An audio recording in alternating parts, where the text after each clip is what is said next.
अखिया से जादू कर देलू अखिया मिलाई के। अखिया से जादू कर देलू अखिया मिलाई के।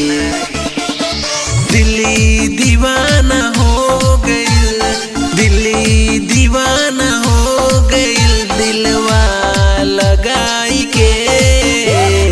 अखिया से जादू कर देलू अखिया मिलाई के। अखिया से जादू कर देलू अखिया मिलाई के।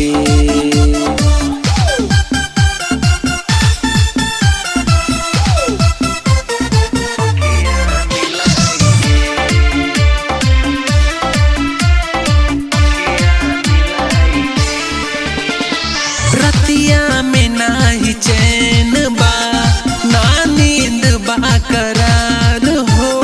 का हम बताई तोहरा से कितना करीले प्यार हो। रतिया में नाही चैन बा ना नींद बा करार हो।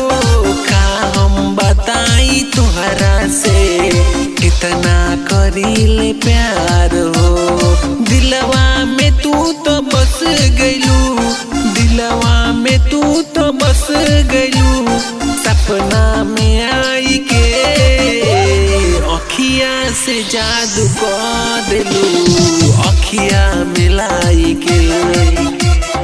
अखिया से जादू कर देलू अखिया मिलाई के।